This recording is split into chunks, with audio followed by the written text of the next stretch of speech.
We we deal with this all day, every day, when she wants attention or a snack or something. She's out here scratching at things. I sprayed her with the spray bottle. I have it handy. It's right here. So hopefully that'll keep her occupied for a while because she's all wet. Okay.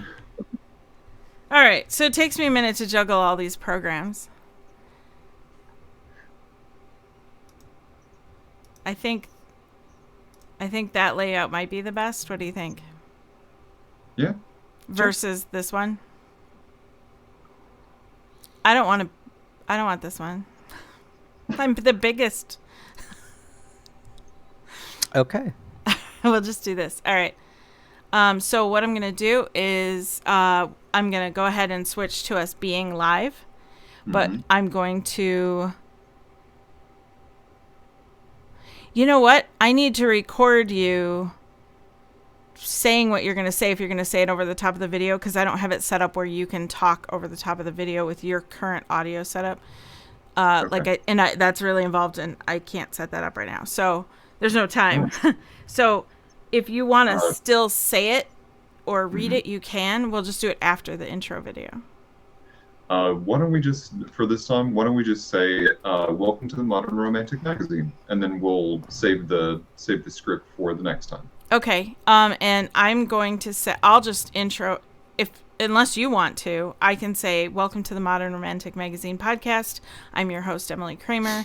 This is where I'm here with our co-host today, Trey. Do you want me to say your last name? No last name. Okay, this is my co-host, Trey, and we're here today. Actually, maybe I could just get rid of Josh. Yeah, for now. And then we'll say, and we're going to bring on Josh. So we'll talk for a minute about the intro and how we want to play it. Maybe we'll do that. Yeah. We want to show our new intro. We'll show the intro, and then we'll introduce Josh. Yeah, I love it. Okay, cool. So I'm going to turn your camera off, Josh, and then we'll bring you in a minute. Josh, can you still hear us? Okay, we just can't hear him. Okay. Not if you can hear us, Josh. Okay, cool. All right. In that case, I'm going to switch us over. Oh. This is the part that's nerve-wracking for me. And then I got to go to Twitch and mute us. Okay. Okay, I'm muted. We're muted on Twitch. Okay. We're muted on Twitch. Okay. Oh, dang. It's still having us... Our audio is still going through. Good times.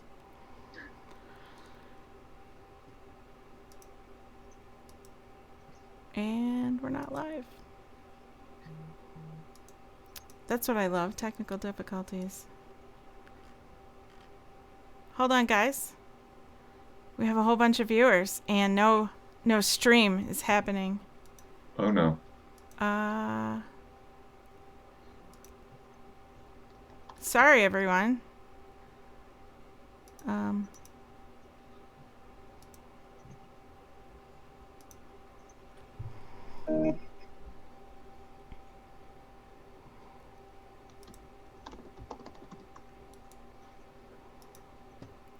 I do not know how to make this work better.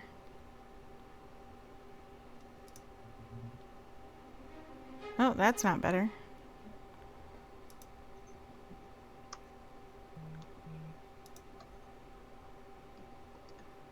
Okay.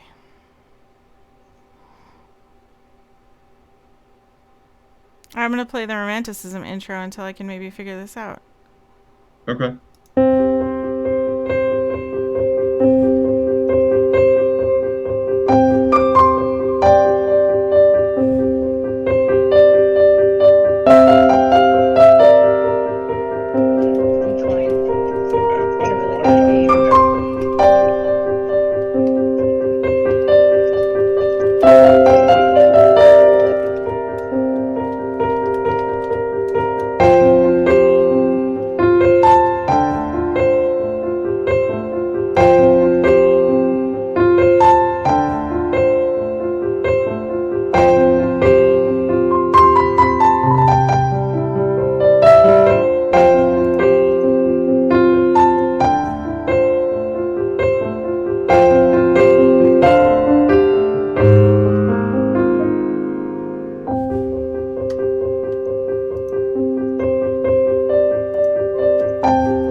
out what to do.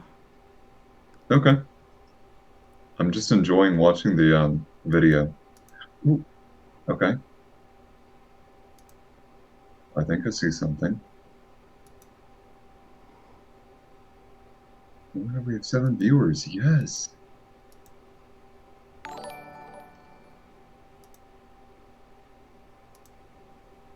All right. Well, this isn't what I was hoping for.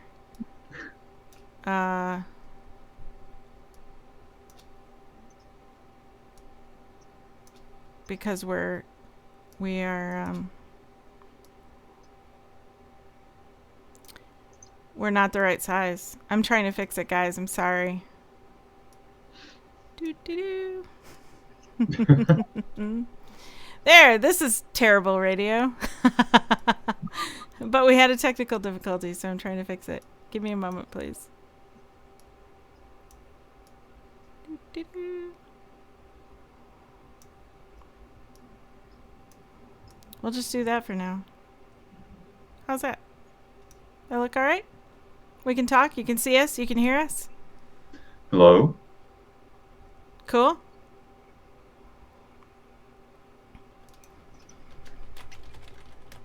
Can you hear us?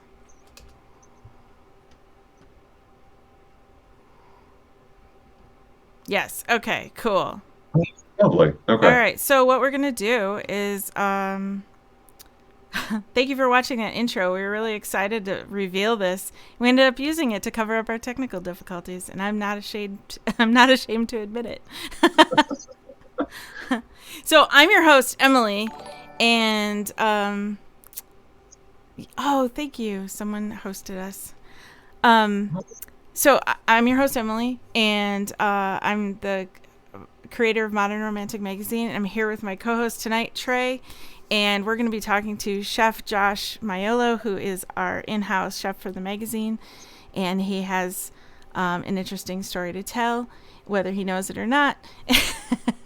And I'm so excited that we have viewers tonight. If you have a Twitch account and you want to subscribe or follow us, please hit that follow button. We need followers in order to. Oh, good. This isn't good. There we go. We need more followers to. Oh boy. Can you guys see us? Oh, there we go. We had frozen. I apologize. We need more followers though to get our goal so we can monetize, which is kind of my personal goal. So if you can hit the follow button, that would help us immensely. Share with your friends, friends, recommend us. Really, anybody who is interested in art and the preservation and promotion of art, please share with them. We love new friends, new faces. At some point, we have to come up with a name for the people who follow us.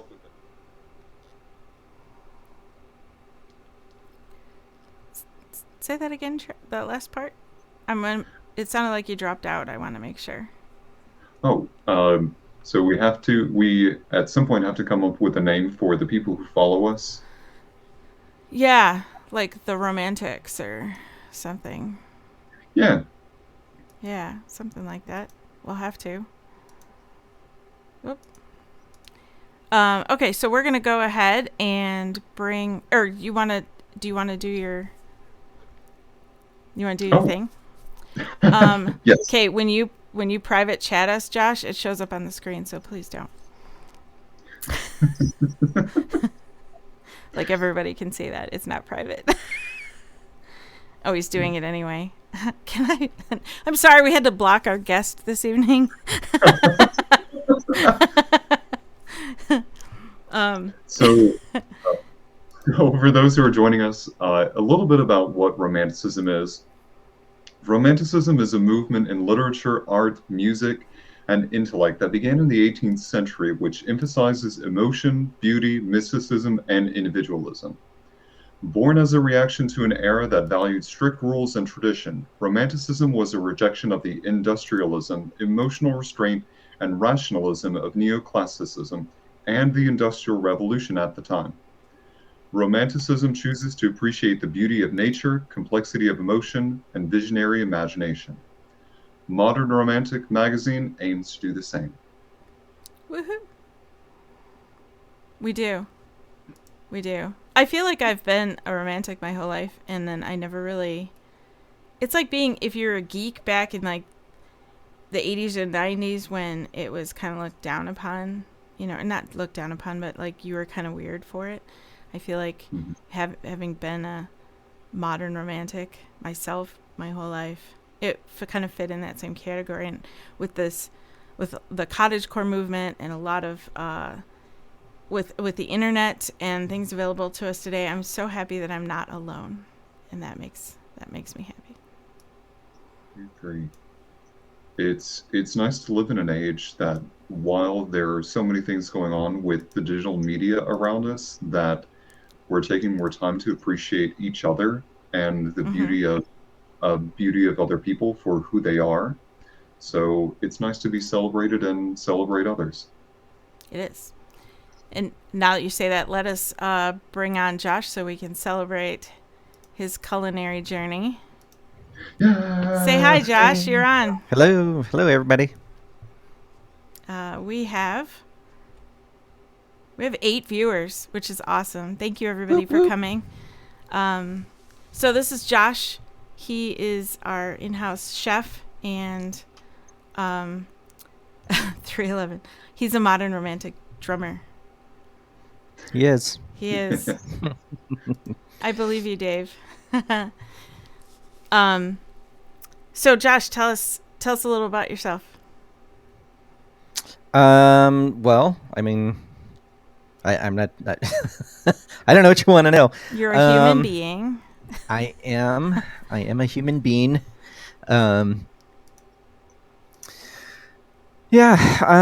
Julie said the I don't video know. is frozen. Is the video frozen for everybody? Yeah? Yes. Okay. Hold on a sec, guys. Mm-hmm. Can you guys hear me? Yep. Okay. I'm going to try it again. Okay.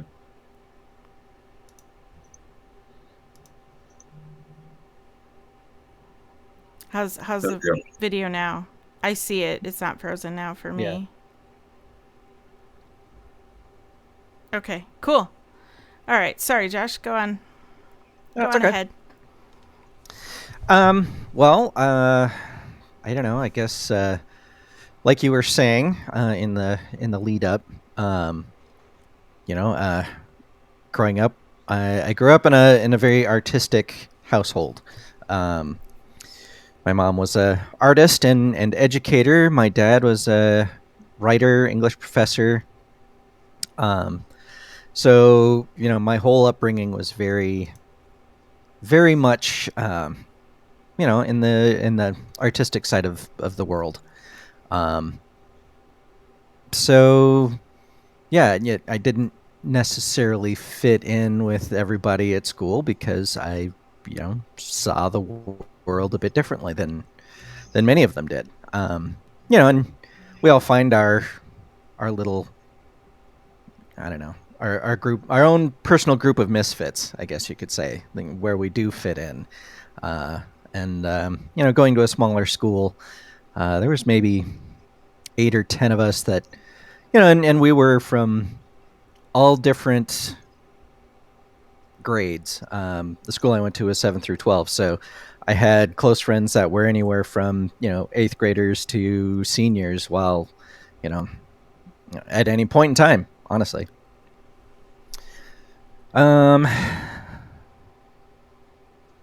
Yeah. So,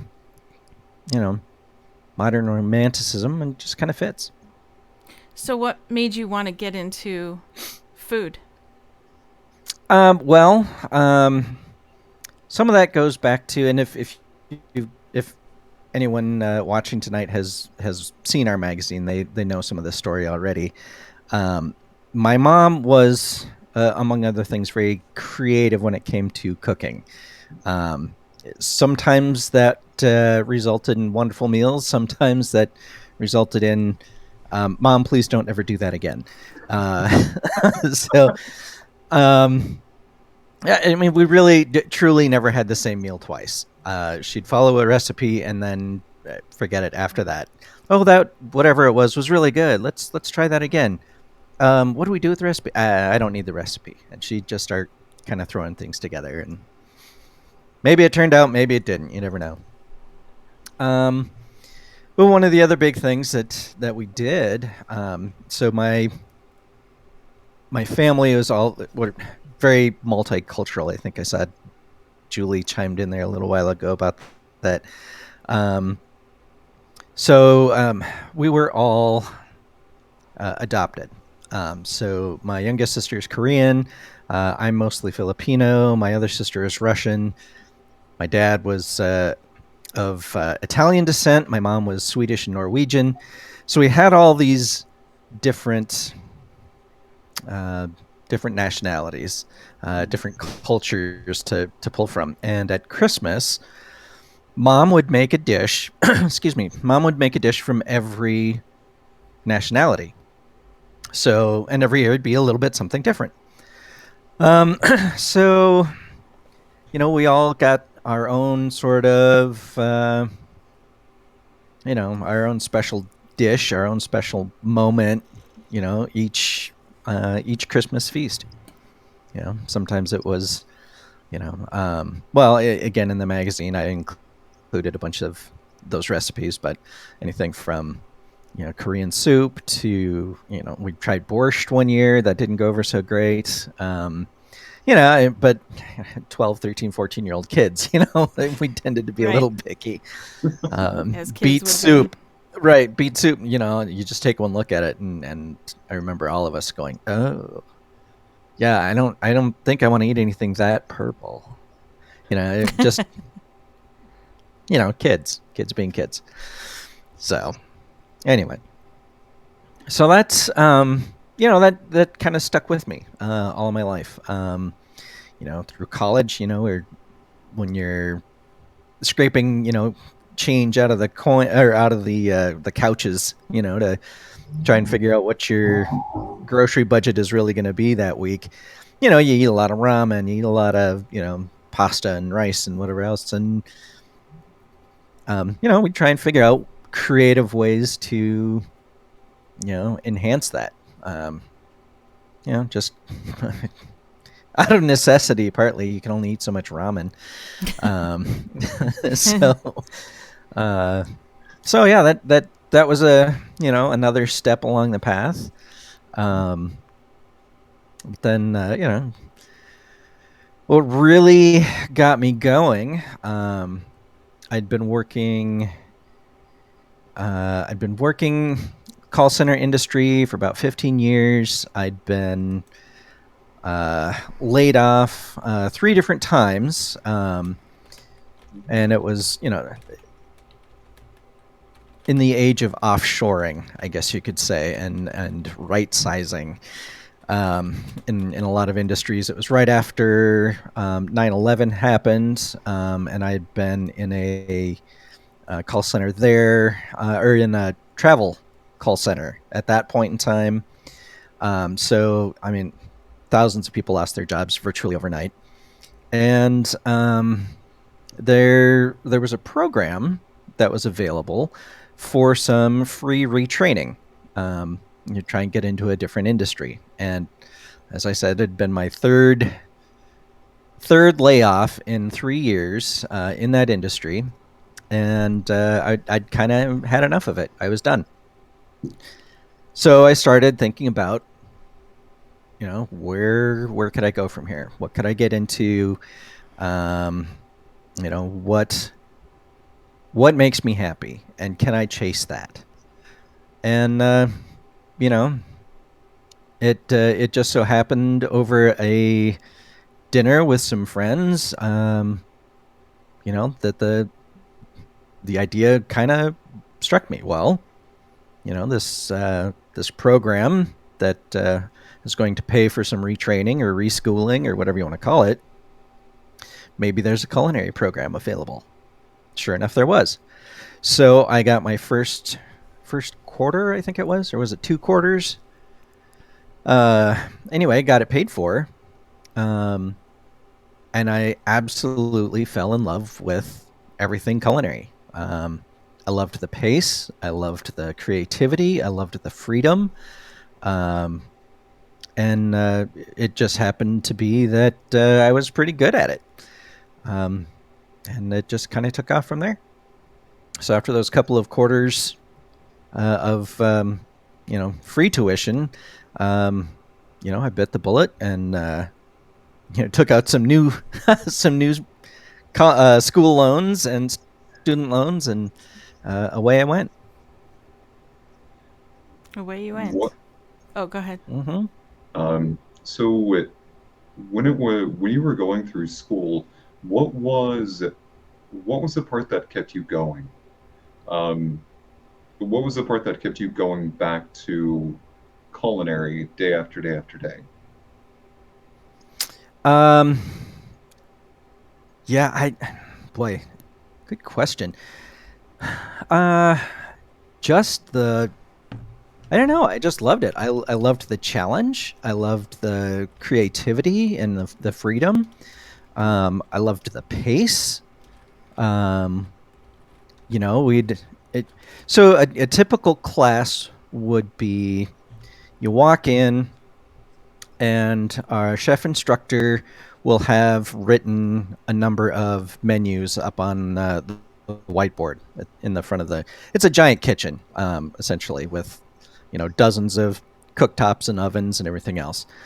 Um, and the instructor would, like I said, she'd put up like 4 or 5 different menus. So you'd have a menu here with 4 items. The next menu would have 5 items. Next menu would maybe have 3, all depending on what we were studying at the time, complexities, flavors, so on and so forth. And you'd walk in, we'd get about 30-40 minutes of lecture or notes or something of that variety, and then it was go. And now you had 2 hours to do all your prep, do all your cooking, do your presentation, and have everything plated and ready for the chef to critique, and you'd get your grade. So it was, time crunch. It was challenging. It was time management. It was menu management, ingredient management, all these different things that you kind of had to juggle all at the same time. And I don't know. I just loved every second of it. The tension, the adrenaline, the drive, the creativity, like I said. And it just, I don't know. I just had this drive. I wanted to be the best in the class. And I worked my tail off to do it. Well, as someone who has had your cooking before in like small doses, yeah, yeah, you definitely accomplished that. Well, thank you. Sorry, I got to adjust my chair here a little. It's like I said, it just kind of came to me, and I enjoy it. And honestly, that kind of feedback tray is one of the things that absolutely keeps me going on it too. It's cooking for one, is it's subsistence, but cooking for an audience, man, that gets my juices going. I'm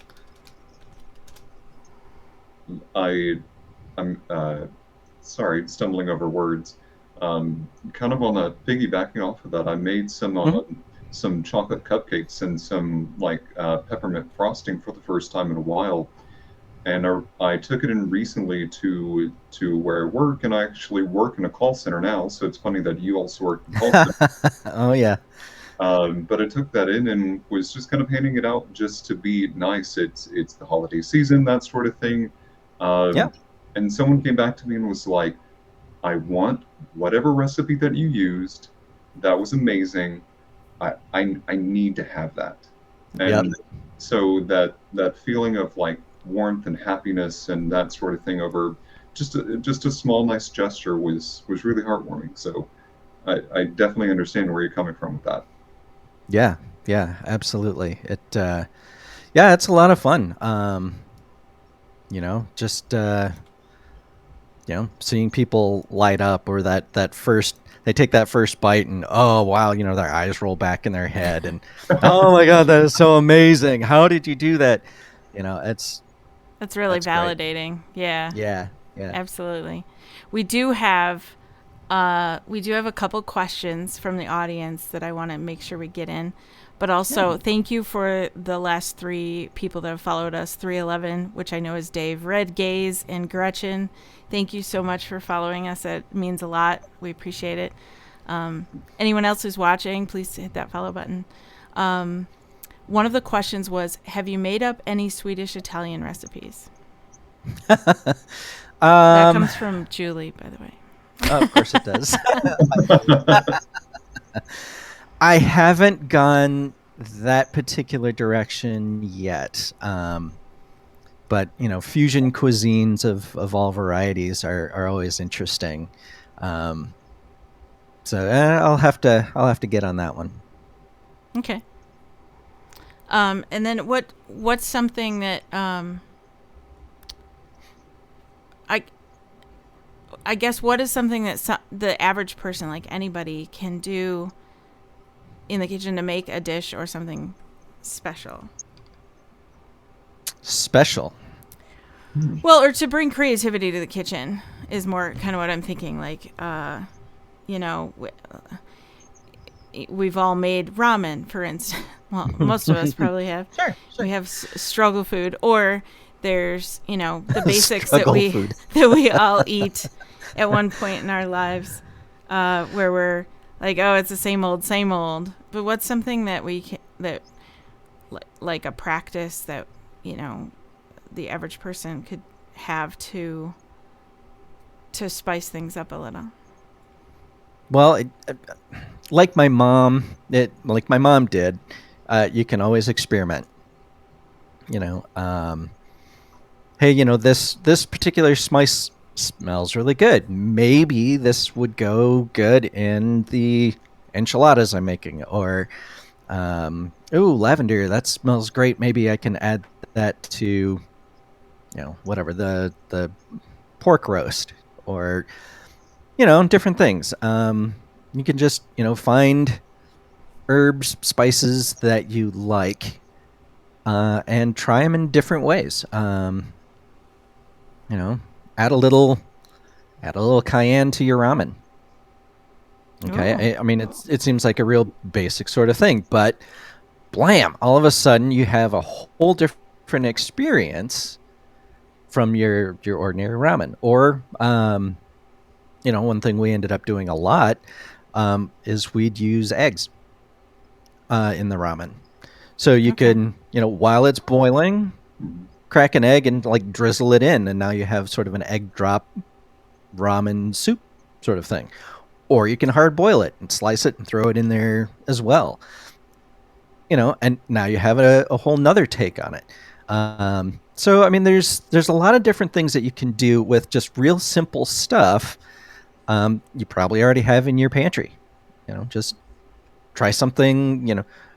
You like tarragon. Okay, well, add that to your cream of mushroom soup. Just a little bit. Brightens it up, gives it a little different, flavor. Try it. You never know. That sounds So amazing, and now I'm hungry.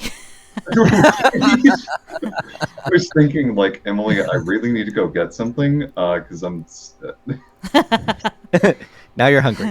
And intermission.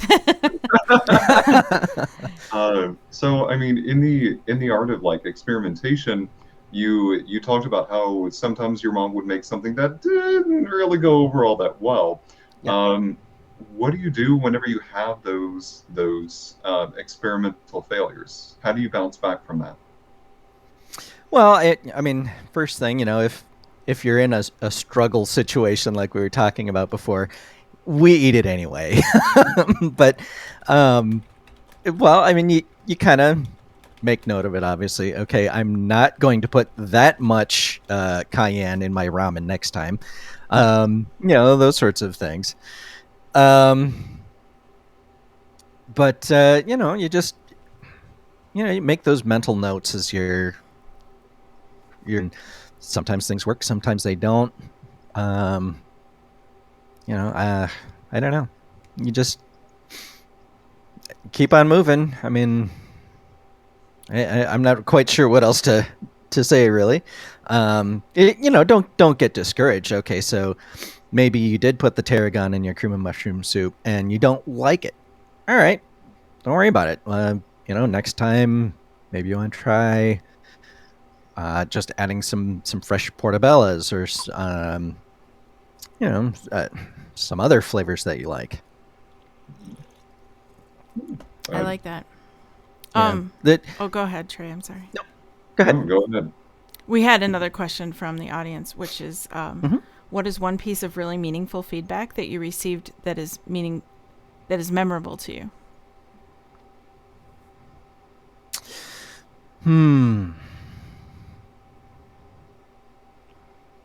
Well, let's see. This was about halfway into my culinary education, and this particular class, the way it was being run, on day one, we had to follow the recipe that was written either in the book or in whatever handout that our chef instructor had given us. So day one, you have to follow the recipe exactly. Day two, when you came in to make it, you could change one thing. Day three, you could vary wildly from the base recipe and just, as long as you're keeping it mostly true to the original concept, go for it. And it was one of those day three situations. I'd been working with a ravioli all week long with slightly different ingredients, so on and so forth. And I'm trying to remember. I ended up basically creating a ravioli carbonara with all of the ingredients in the stuffing of the raviolis. But for some crazy reason, I had also included some chopped toasted walnuts. Ooh. Now it sounds a little funny, but it gave it a little crunch. It gave it a little different texture. It didn't change the flavor too much. It gave it sort of a little more earthiness.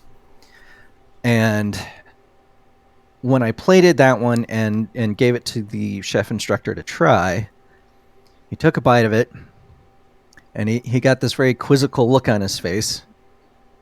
And he sat there for a little bit, trying to determine exactly what I had done, what I had put in there. And he started picking it apart little bit by little bit, and he couldn't quite get the last thing. And he said, okay, finally, he said, you have to tell me what the last ingredient is. So I told him that I had toasted some walnuts, chopped them up really fine, and added it to the mix. And he just sat there quietly for a moment, and then he said, can I use this in my restaurant? Oh, wow. And I said, only if you give me credit on the sandwich board. That's a good done. answer. He said, done. Blam. So yeah, that next week, that ravioli that I had made was the special at his restaurant. Wow. So that is so cool. So that was Yeah, that was hugely impactful for me. Yeah, I mean that gave me a really big boost in my confidence and everything else, and I at that point said, "Yep, I made the right call in going down this culinary path, and I'm gonna do it." So yeah, that was huge. That was huge for me. That is amazing. Yeah, he just to add a little bit more flavor to that story. He at the time, I know I couldn't help it. He might be a dad. I am. It's true. It's true. Um, so that chef instructor was actually testing at the time for his master chef rating, of which there were only 6 in the United States at the time. Wow. So so for someone of that level to ask me, you know, to use that recipe that I had just created, that was huge. That was huge.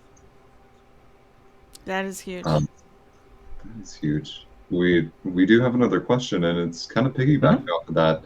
Yeah. Uh, did you So after you realized that you could kind of go off recipe, did you ever have that aha moment where you knew that you could go off book, chef it up, kind of go off recipe? And when was that? So that moment was probably a pretty big one. Like I said, that particular class was kind of designed to help us move that direction. I mean, it, so cookbooks sell bigger and more than any other book in the US. They have for years, they probably always will, because everyone wants to know how to make whatever. So, I mean, I've got a whole bookcase full of cookbooks. I'll read them a couple times and I'll look at it and go, "Oh yeah, I like this, but I think I'm going to change that. I'm going to change this. I'm going to change the other thing." And it just I don't know. That was probably one of the biggest aha moments. There were a few others along the way, um, but like I said, that class was really designed to help us, you know, um, improve that creativity, as well as test us to see who's got that creativity and who doesn't. Um, there was there was honestly a lot of high pressure in some of those classes, and they were designed a little bit to weed out some of those folks that um, weren't really invested or weren't really committed to being, an executive chef at some point. Um, so you know what? Here was another aha moment, and this was about a year later, and it was in another class. This was in our this was in our modern cuisine class, and a very highly respected chef from Minneapolis was teaching this class. And I came in, and she basically said, "Okay, menus are on the boards. I'm not even gonna bother giving you guys lecture or notes or anything else today. I designed these to challenge every last one of you. Go." I looked up on the board, and there were 6 different recipes on the board, and it was myself and one other guy that were assigned to that menu. Mhm. Now we've got 2 hours to knock all these things out. So, like Master Chef on TV, or, any number of these where you only have so much time. Iron Chef was another one. Knock this stuff out in so much time. Well, that's what we were doing. And I managed to knock out all 6 recipes. And the other guy in my class, who, was he was very, he was good. I felt like he was, again, one of the more talented chefs in our group. He knocked out three and a half, maybe. Mhm. I don't know if he was off his game that day or if I was just on it or whatever else, but I knocked out every last one.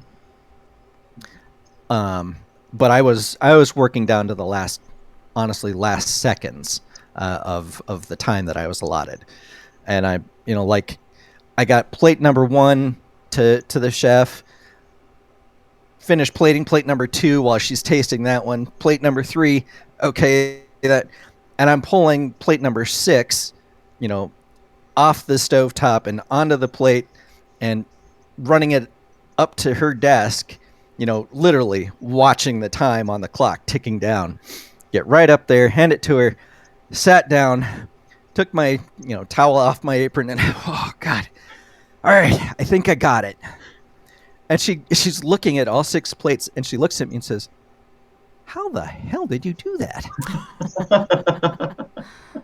I said, "What do you mean? You designed the menu. I mean, it's doable."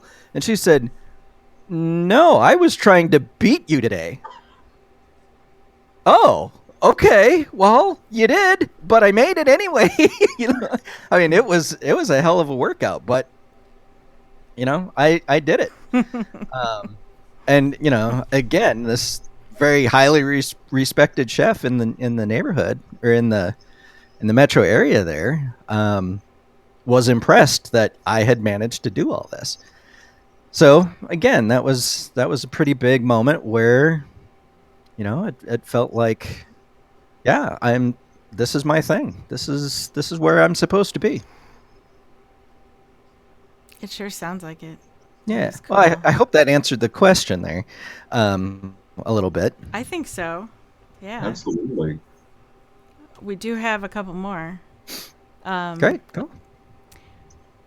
If you could go anywhere in the world, where would you go to try the food? Hmm. Yes.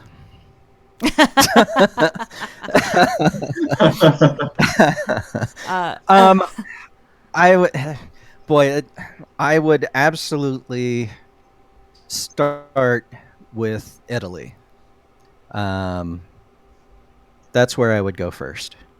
that sounds And I, delicious. I, I would start at the toe of the boot, and I'd go all the way up through all of it. One end to the other. Um,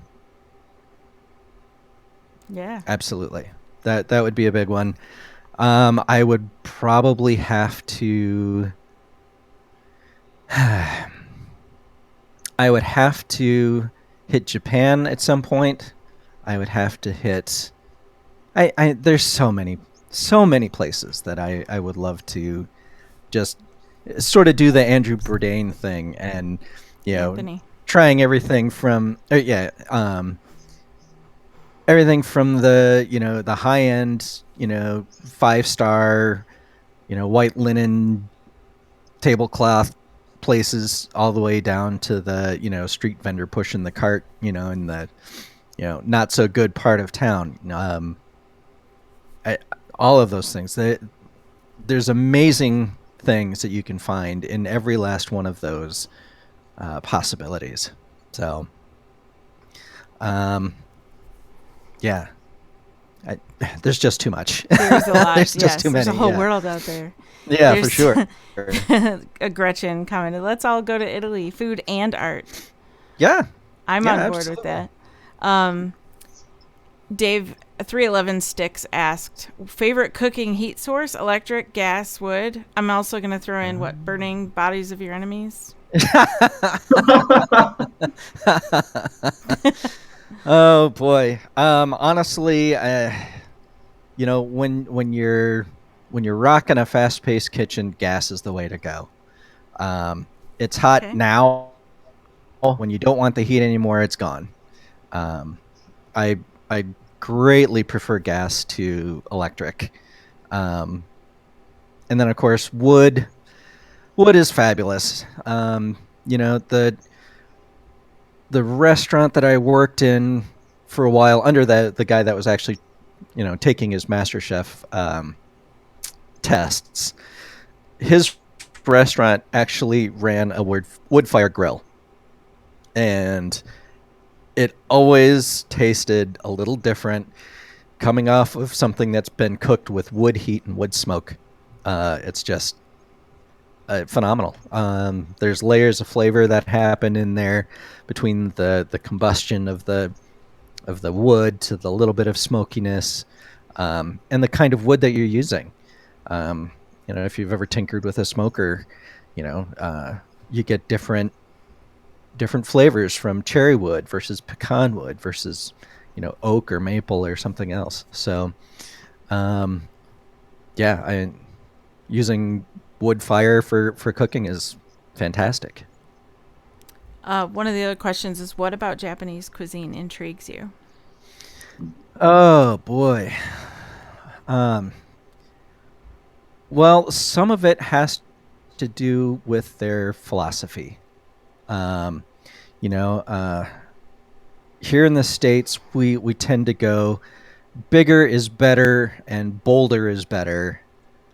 Um, and so we end up, you go to, pick your favorite restaurant, and you order the pasta dish. You get a whole pound of pasta, and it's buried in heavy cream sauce and this that. And I'm not saying that's bad. I love it as much as the next person, but that's kind of our mentality. Is I'm going to a restaurant, I want it all. Give me this giant bowl of whatever it is. Where other cultures treat it a lot more, uh, with a lot more balance, I guess you could say. There's there's an artisticness to it, particularly when it comes to some of our Asian cuisines, Japanese and Chinese and so on, where it's, you know, uh, think about your favorite sushi joint. You go there, you're not looking for, a massive thing. What you're trying a couple little pieces, and it's, you know, 3 pieces of this, or it's 4 pieces of that. Or if you get one of the, a specialty roll, you're still not dealing with, tons of food. It's a few ounces of rice, it's a few ounces of fish, a few ounces of what other vegetables or other things that they're pairing it with. And then there's the way that they design it. It's not just for your tongue and for your stomach. It's for your eye as well. So you're seeing, the artistic creation of, you know, color and smell and heat and flavor, and it all comes together on the plate in just a few bites. And each bite sometimes will have, a little bit of all of those things in it. Um, and they just treat it very differently than we do. So that's one of the big things. It sounds like it's definitely more experience based. Yeah, yeah. There's a restaurant in the Chicago area that is on my bucket list for this very reason, and it's called Alinea, and they have a chef's tasting menu that takes between 6 and 7 hours to complete. Wow. Right. And every course is like a single bite and a single sip of, whatever wine or soda or beverage to complement that perfectly. So, one of the crazy examples that I remember seeing was, one of the courses was a peanut butter sandwich. And it was a roasted peanut, a raw green grape, and a strip of bacon on a skewer that had been cooked and salted just perfectly. One bite. It was literally this big. One bite. And it tasted just like, reportedly. I haven't actually been there. I have to get there. But this one bite, this one tiny little bite on this cool little metal skewer tasted just like a peanut butter sandwich. You got the peanut, you got the grape, you got the sweet and the salt and everything else all together.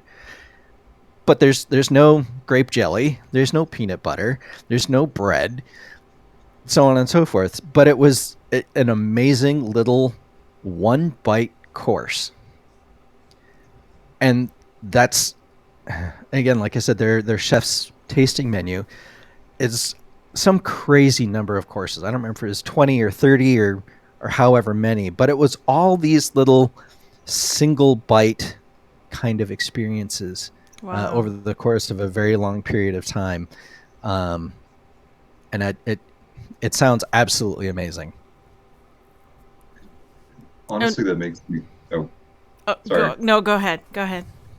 You you talking about just like crazy combinations or what you don't kind of expect Mm-hmm. to come out of that. I was in the Netherlands back in 2018, and right across the street from where we were rehearsing and doing all these performances, there was this little shop that was selling. I guess by American standards, it would be almost like a little deli, Mm-hmm. but they did gyros, they did skewers of beef, they did all these things. But the delicacy that they had was um, skewers of like almost filet mignon in a homemade creamy peanut sauce. Mm. And I mean, it is like peanut and sesame oil and all of these things together. And I'm Yeah. thinking, okay, by together, that sounds absolutely nasty, but it is one of the best culinary experiences because it's literally beef skewers with this creamy peanut sauce on top, and it was the best thing I had Yep. ever had. Yep. Yeah, I had a great experience like that back in college. We were down in the French Quarter at Christmas time, and it was in the jazz band in college and all this kind of stuff. And we were down there on our on a little Christmas tour, and of course we're wandering around the French Quarter late at night. Kind of had the munchies, and you know there was a street vendor pushing this cart and hawking his food. And we went over, asked him what he had, and he says, "I've got shark." All right, Shark. hit me. I want to try this. What do you mean shark? And he pulls out a skewer, and it was a chunk of shark meat, about that big around, probably about that thick, seasoned, and just it was melt in your mouth, tender, and it was the most amazing meal on a stick I think I've ever had. Just crazy, crazy good. Wow. What's what is one of the most bizarre things you've tried that actually worked as combinations you've done? Mm. Well, I've had a few. Here we go. This one. This started out as part of a. I almost hate to admit a prank that we were playing, um, but it actually turned into a uh, surprisingly delicious and wonderful little dessert. Um, but what I did was I infused a zabaione, which is like an Italian lemon custard, with habanero pepper. Hmm. Now, the habanero pepper, if you actually taste the fruit of a habanero, it actually has a very fruity sweetness to it. So it married with the citrusy sweetness of the Sabayon perfectly, and you got a crazy hot, um, wonderfully fruity, sweet, light, and refreshing custard dessert all at the same time. Wow. Was it really hot though? Oh yeah, oh yeah. It was smoking hot. We might have to have an Um, intermission just for Trey here. I see. Oh, Here, we'll just. sorry, my like literally the more that we talk about Whoops. food, my mouth is just like watering, just like Niagara Falls over here. That's great. Um, 311 said, I had a similar experience with a peanut butter bacon cheeseburger in Huntersville. I thought it would Yeah. be horrible. It didn't suck. Yep. And Yep. Sassfire says, spaghetti grilled cheeses. And Gretchen says, Interesting. maple syrup and ghost pepper. Yeah. Well, yeah, we did do that. Yep. I actually have a few pictures of that on my brand new Instagram account. Um, yeah, the ghost peppers and Carolina Reapers that we grew this year, and we infused that into some maple syrup, and it's pretty stonking hot, but yeah, it works. It's good. Speaking of your Instagram, it is MRM Chef Josh. All one, Yep. no punctuation. MRM Chef Josh for those that want to go follow. Trey, you got another question? Um, I can hear his tummy rumbling from here. yes, I do actually. When's the next time you're going to make me some food? Because We're all gonna we're all gonna so come over.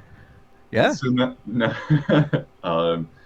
let's see. So Kat said, "I'm definitely hungry." Let's see. Julie said, "I don't want to eat that on my waffles."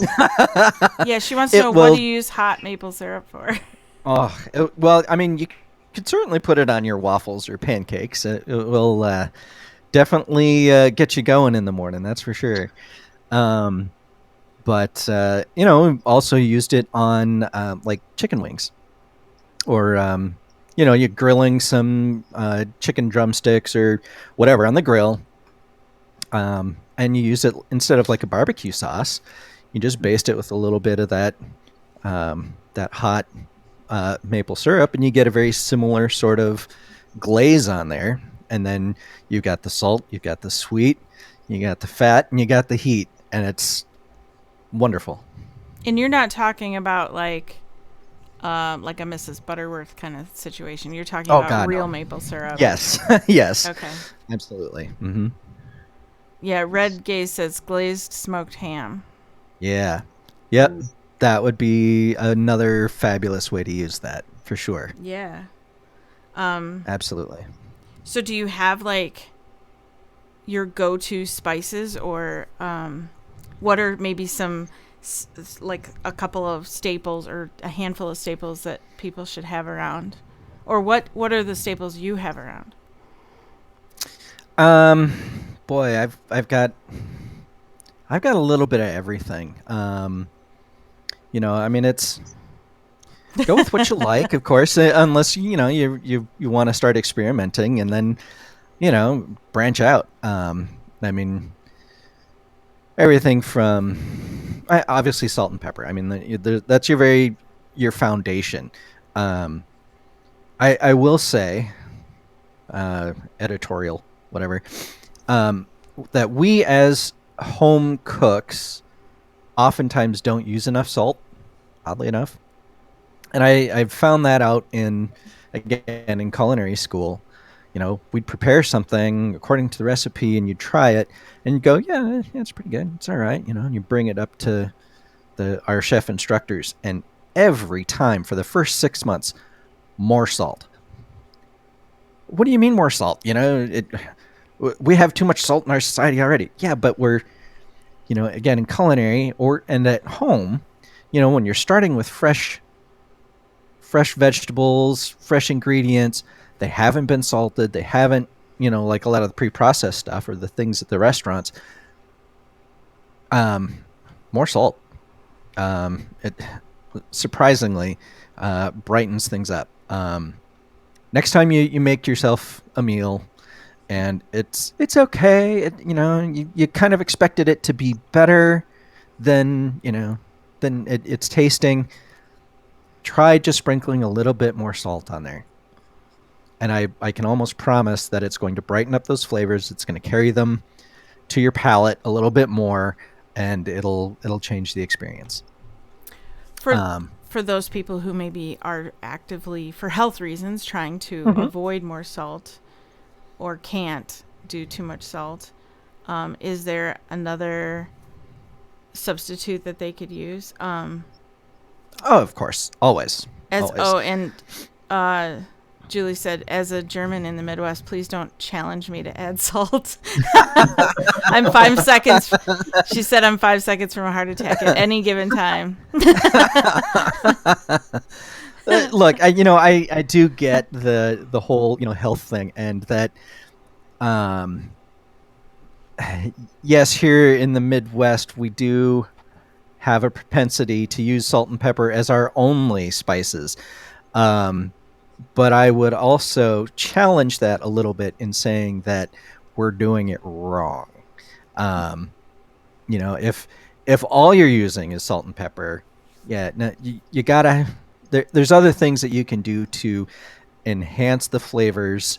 Like we're talking about before. Take your ordinary cream of mushroom soup, sprinkle in a little bit of tarragon, and it's going to change everything. It's going to brighten it up. It's going to give you a whole different take on what's otherwise just this kind of, pasty, salty, is that a mushroom or is that a piece of rubber sort of stuff. Mm. Right.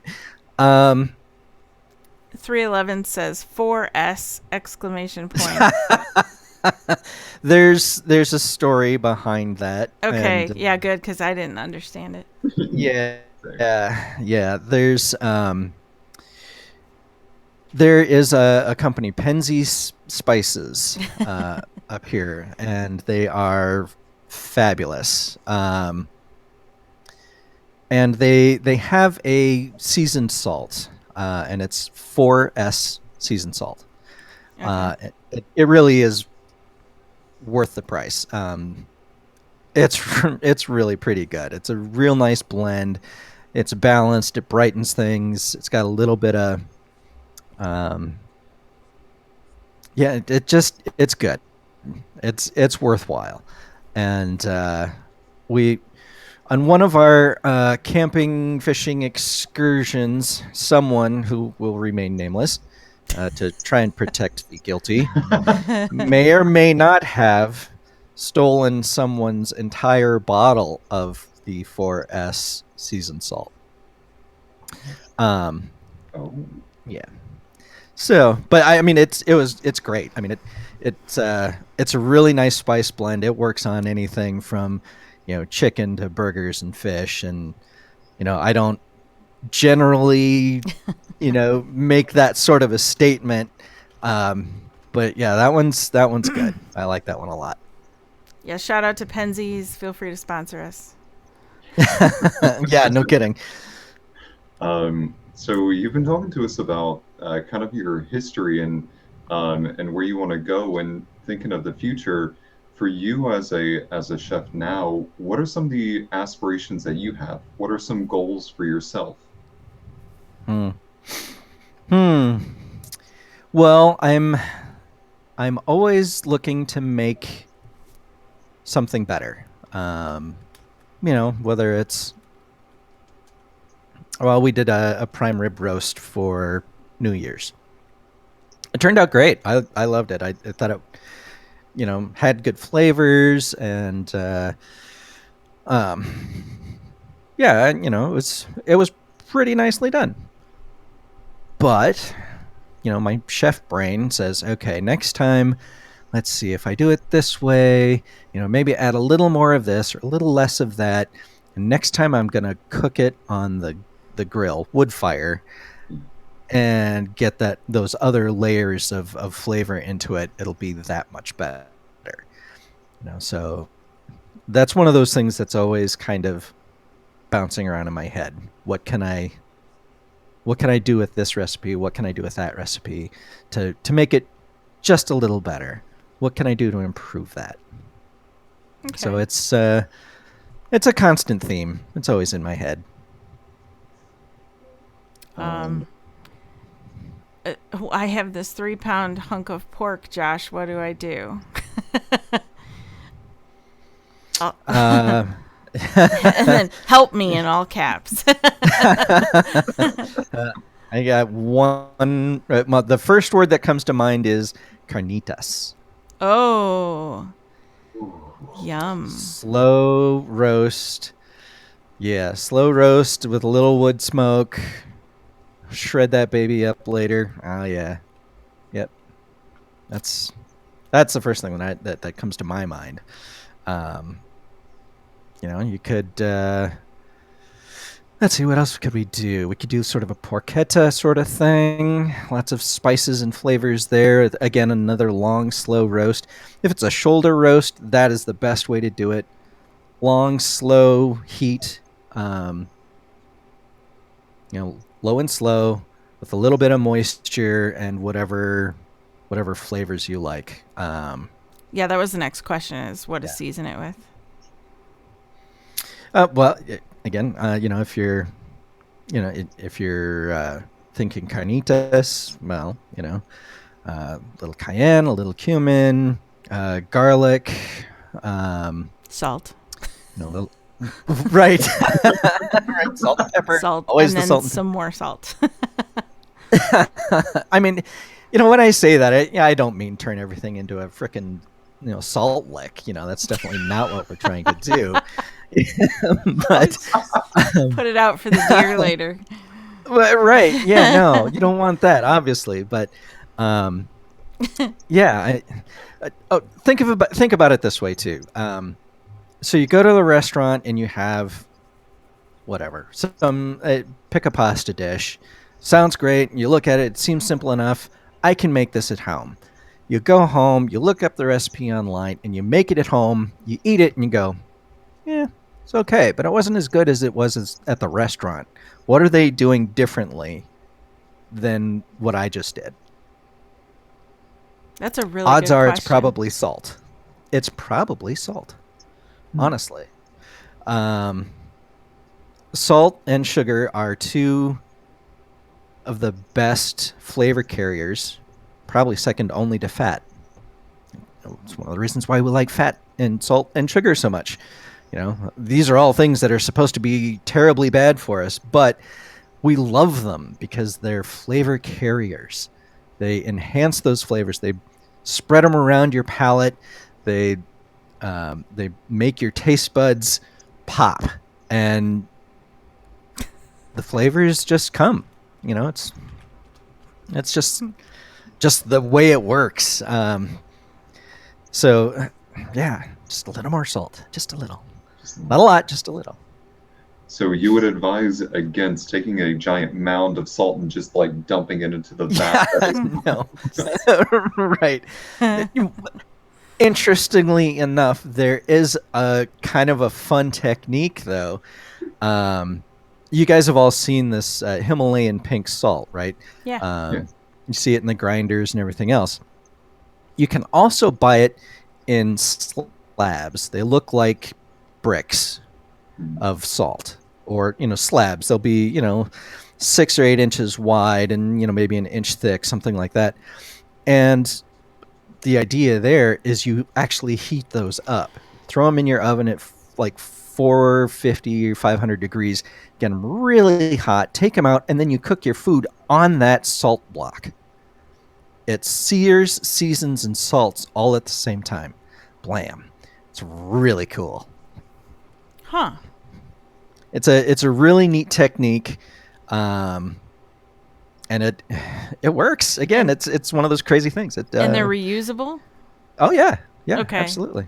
Mhm. Huh. So you just don't bake cookies on that. No, no, I don't think I'd bake cookies, but you want to make some very different fajitas, for example. Instead of using your cast iron fry pan or something of that nature, get one of these salt bricks and like I said, throw it in the oven at 500 degrees. wait for it to come up to temperature, take it out, set it down, throw your meat on top, and it'll sear and sizzle and salt all at the same time, and Wow. it's pretty cool. Yeah. We're all going to want to try that now. If there's a salt Yeah. company that wants to Yeah. send us some free there are salt blocks there or sponsor us. you can find them in some of the specialty places. You might even be able to find them on like Amazon or something like that. But yeah, I've seen them a few different places. Yeah, it's fun. Okay, so we have 2 questions. One I don't want to miss because it's about to leave my screen here, and that is Mhm. tools are super important, especially having the right tool for the Yes. job. Yep. So tell me 3 tools in your kitchen you could not live without. Okay, so the very first one would be a quality chef knife. Just a good quality 8-inch chef knife will do 90 some percent of any cutting you need to do in the kitchen. Get a good one. Learn how to keep it sharp and well maintained. And honestly, most of the other knives that you have can sit by the wayside. One good solid chef knife, absolute must have. Next thing would probably be a fish spatula. Again, something that's kind of good quality. Yeah, I see the look on your face. Oh, a Sorry. what? Well, I did. No, I didn't know that there was specifically a fish spatula. So the 2 words together. Yeah, yeah. So it's a thin metal slotted spatula. It's very light, very flexible, um, but its multi-purpose utility is fabulous. Use it for any. I mean, it was designed for flipping delicate fish in your saute pan or something along those lines. But it works great for for eggs, for chicken, for really just about anything you want to do with it. Um, I use it when I'm deep frying things. It's got the slots and everything in there. I'm not worried about melting anything that's you know um, plastic or whatever else. It's just metal. Stick it in the deep fryer, whatever else, and you can scoop whatever you need to out of there. It's absolutely it's probably my most used tool in the kitchen outside of the actual chef knife. Wow. Yeah. Third thing would probably be a decent set of tongs.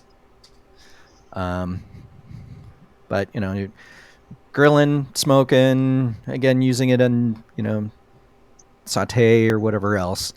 Tongs are always handy. Those would be my things. Dave's gang said down south they call those flippers, but I don't know if he meant flippers like that kind The of spatula. Yeah.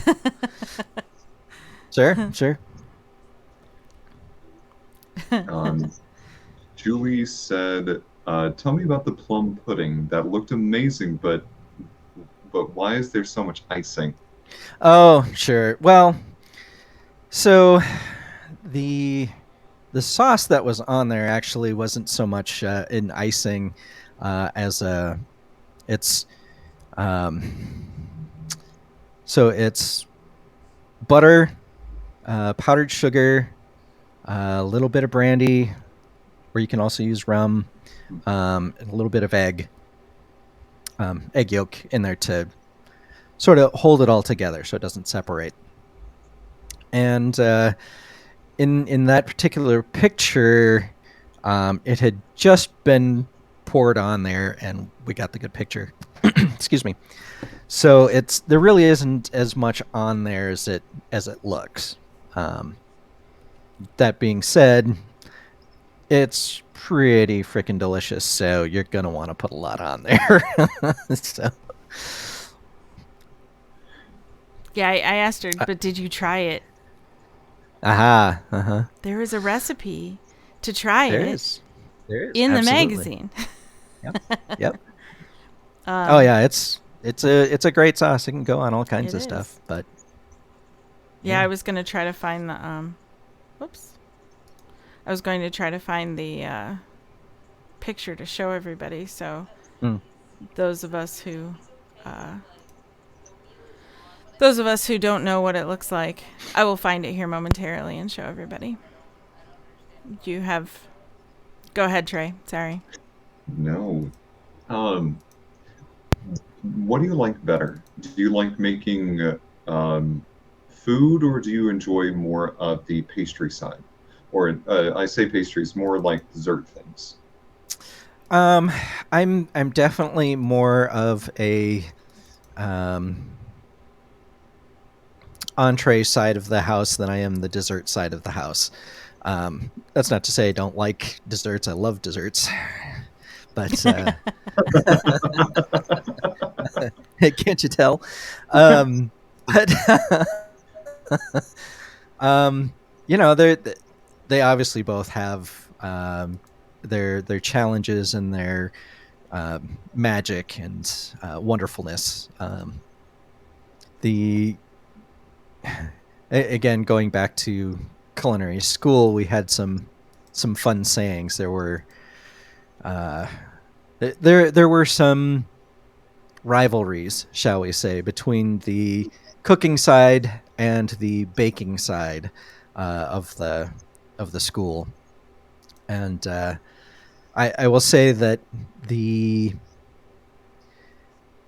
the challenge with the baking side was that you do all the work ahead of time. Mhm. You get everything done and you put it in the oven, and now you got to sit and wait an hour, 2 hours, however long it's supposed to bake, to see if you got it right. That was stressful. Um, Whereas on the cooking side, man, if it wasn't quite right while you're still cooking it, you can throw a little more salt in there. You can throw a little more this spice, that spice, or pour off a little of the moisture or whatever. And you can fix it, before it actually hits the plate. So there was, a little more comfort, I guess you could say, for me, knowing that, all right, if it's not exactly perfect, I can still fix it before it goes on the plate.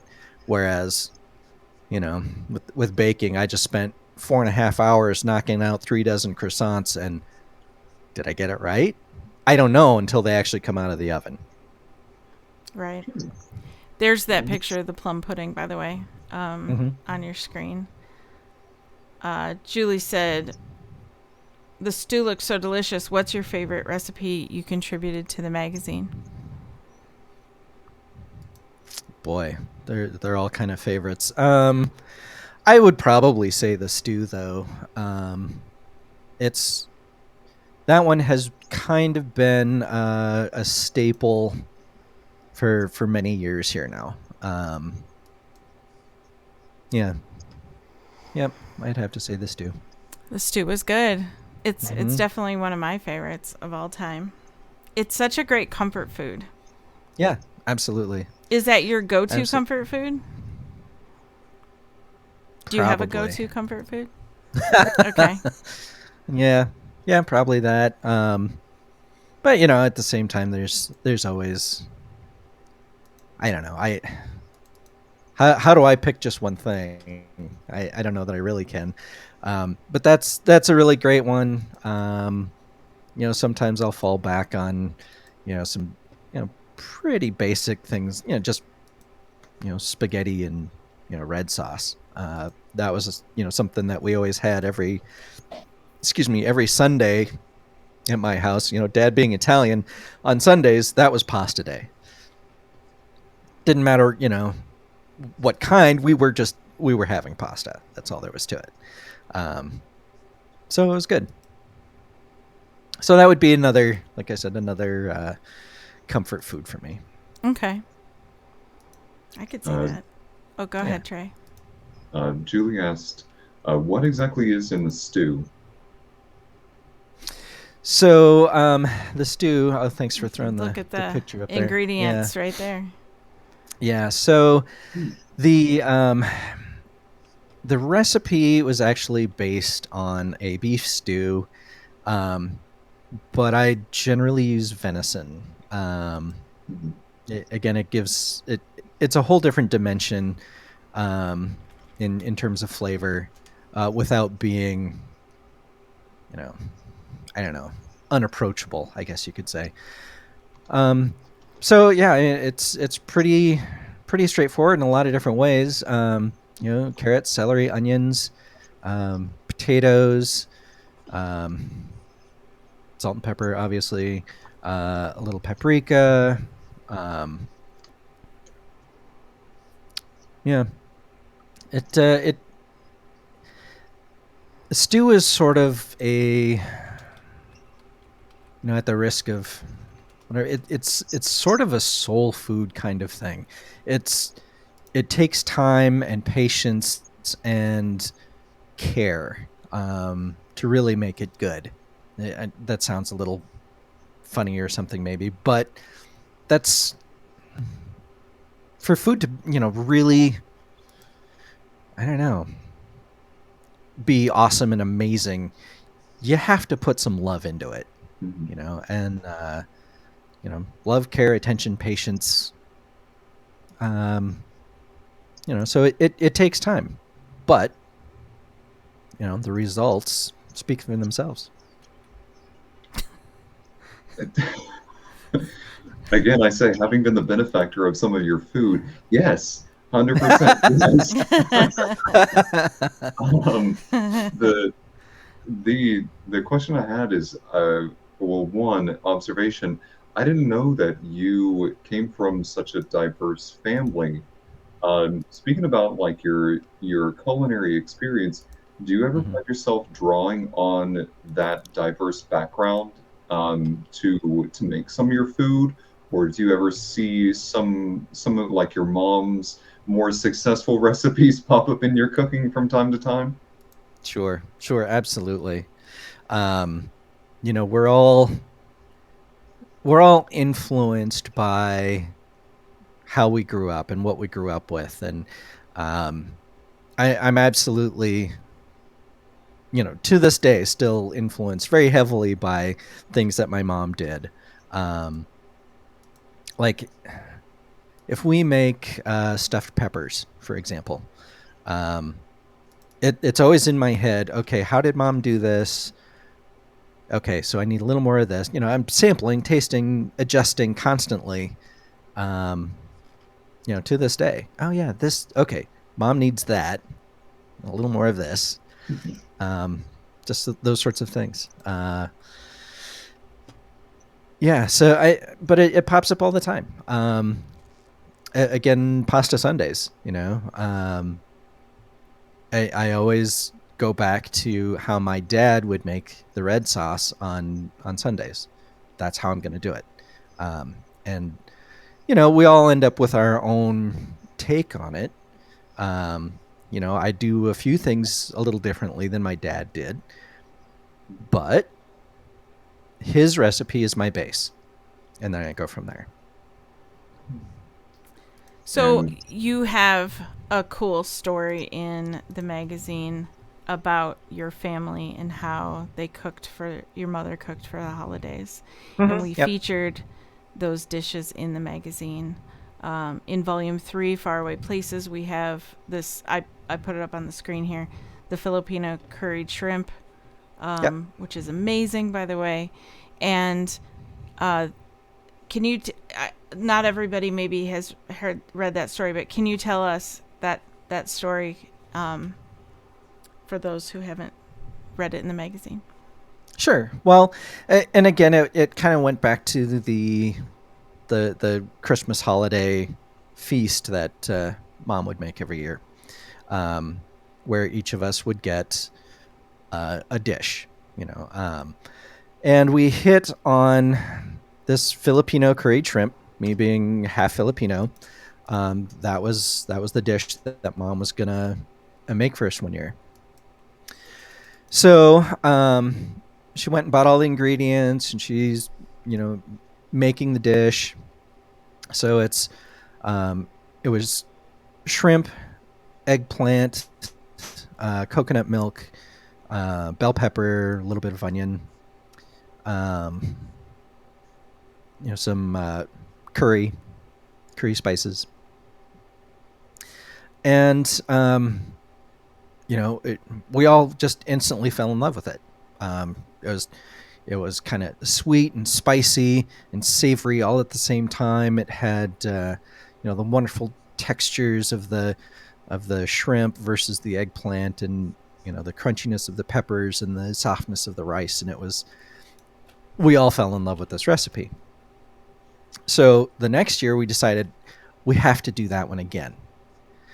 So mom goes to the store again, buys the same ingredients, but it's different. It doesn't have the sweetness. It doesn't have, the same oomph to it that it had the year before. And we're kind of, scratching our heads and wondering what was different about it. And it turned out that the first year, mom had bought a sweetened coconut milk for the curry base. And the second year, Oh. she had bought just a plain coconut milk. It hadn't been sweetened. So we had, fallen in love with this, again, sweet, spicy mixture of the curry spices and everything. Um, and then the second year, it didn't have the sweetness to it. So the following year, we went back to the sweetened. And what I've done, since then, because I, again, being particular about, how some of these things go, um, I've actually gone away from buying the pre-sweetened coconut milk. I buy the regular coconut milk, and then I'll adjust the sweetness using a little bit of brown sugar at a time to get it right where I want it, and going from there. And then she also made dishes from other parts of the world for Christmas as Yeah. well. Oh, yeah. Yeah. Yep. Yeah. Like we had talked about earlier. So yeah, my sister would get, one of my sisters is Korean, so we always had a Korean dish. My other sister is Russian, so we'd always have some kind of, Russian or I guess, we fudged that a little bit from time to time, and maybe went Slavic or whatever. But we'd go that route as well, and then we'd have an Italian dish for dad, and either a Norwegian or Swedish dish for mom every year at the holidays. Okay. So, sorry. If you want to read that story yourself, you can. The Filipino curried shrimp recipe and story is in volume 3, which is Faraway Places. And then the rest of the story and the other recipes, including that plum pudding with all of the icing, is in volume 4, which is Cozy Holiday Traditions, which is very fitting with your story. We also have another edition coming out probably the end of February, which is called All Creatures Great and Small. And I'm not going to tell you what Josh is doing because you should find out for yourself. And you can always check out the magazine and subscribe on our website, which is modernromanticmagazine.com. Any other questions, Trey?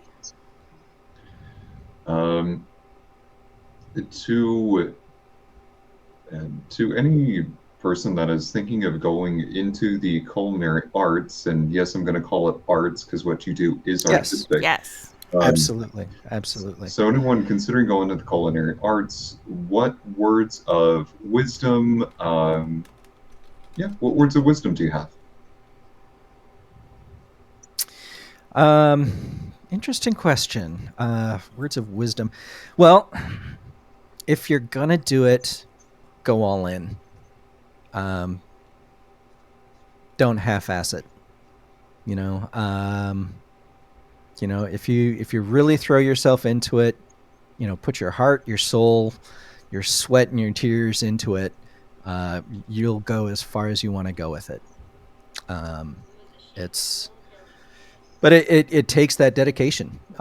It takes that that energy, that sacrifice, um, that all in sort of um, attitude to really make it. It's not easy. I'll say that too. It's challenging. It's hard. It's stressful. It's physically taxing. Um, it can be it can be really tough. But if your heart's in it, go for it and just dive in and make it happen. That's right. Go Yes. all in. Go big or go Yep. home. Yeah, yeah, pretty much. I like that one. Anybody else in the chat have any last questions for Josh? And yes, you need a new subscription because it's the best magazine ever, Gretchen. That's very validating. Thank you. Do you ship to Florida?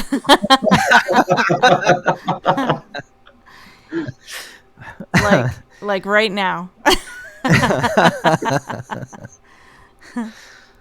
Well, there might be some things we could send that way, but Right. I can't guarantee their freshness. A jar of that the maple the syrup syrup. with the Yep, We yep. could figure that out. That might we could maybe find a way to make that survive the journey. Probably. Yeah, That sounds amazing to me. yeah. So I don't see any other questions. If I'm missing any, I'm sorry. If only DoorDash had Star Trek tech. No kidding. Gretchen. Then we could get you some there. That's for sure. Well, thank you everybody for tuning in. I'm going to play that intro one last time for those who missed it because we're super excited and proud of it before we wrap it up here. Josh, thank you for joining us. We enjoyed hearing Absolutely. about your journey and your really cool highlights and high moments in your learning career, and that you're still passionate about learning and passionate about experimenting. And I think that's a big takeaway for me about what it takes to do what you do. Sure. Well, and again, like with a lot of things, you're constantly learning. If the day you quit learning is the day you start to die, I guess you could say. There's always something. There's always something that you can be learning. There's always something you can be trying. There's always new adventures of whatever variety, culinary or otherwise, that you can experience and teach yourself or learn. There's always more. Yeah, there definitely is. Well, thank you for joining us. Don't forget to follow Josh on MRM Chef Josh. And thank you to our moderators. I appreciate your work and help so much, Joe and Julie. And I don't know how we would have done this without you because you've been such a huge help. It takes a village, right? And we did it, guys. But so one last time, and then we'll come back and say goodbye. I'm going to run that intro. So stay tuned for that. Give me 1 second to switch that over. It's exciting.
All right. Yay! I'm so happy about that. Thank you, guys. So here's what we're going to do. We're going to go ahead and raid another channel. If you're not familiar with Twitch, what that means is we're going to all jump over to another channel that I've chosen. And we're going to go say hi to a girl named Paige who is doing pottery, and that's very exciting. And I'm thrilled to show you guys her channel real quick. And also feel free to follow her and give her a shout out as well. Thanks again to Julie and Cap. You can also follow their live streams. Julie is FOUBIJOUXRENARD. Say it, Trey. Foubijou Renard. Thank you. And Caponis is Joe's channel. Please go give them a follow as well. And Orphe Tunes, Trey, tell us about that. Is that a thing? Say that one more time. You kind of cut out for me. Orphe Tunes, is that a thing? Tell us about that. Yes. So Orphe Tunes is my YouTube channel. So I do voice acting on the side, and I'm trying to get my work out there on YouTube. So expect voice acting, storytelling, song covers. Really any kind of storytelling that I can do out there in different mediums. I'm going to put it on my YouTube channel. Awesome. That's exciting. Yeah, I know. I'm doing it wrong. I apologize. I'm working on it, guys. There. We're working with Nightbot. Nightbot doesn't always speak my language. Or the other way around, I don't know. Anyway, so we're going to go raid Paige's channel in about 30 seconds or so. Thank you everyone for joining us. Don't forget to follow. Don't forget to subscribe. Hit all the buttons. Don't really do that. And Chef Josh, please share recipes on your Instagram. We'll love that. Yep. There's plenty more coming. I know it's brand new. I just got this thing going, so there will be plenty of recipes and food pictures coming soon. Awesome. All right. Thanks, everyone. We're going to join Paige right now.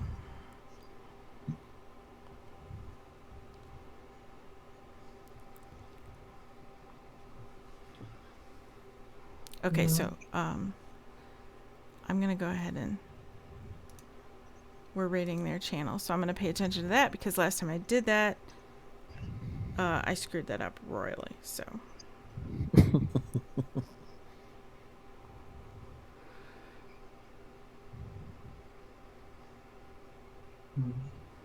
And I can't hear. Hold on, I'm going to turn this up. Whoops. I've got my old phone in my hands and I can't.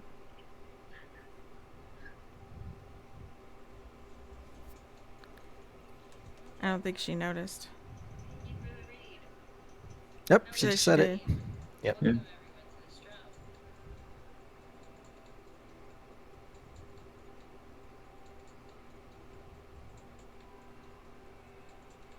Cool. That's really cool.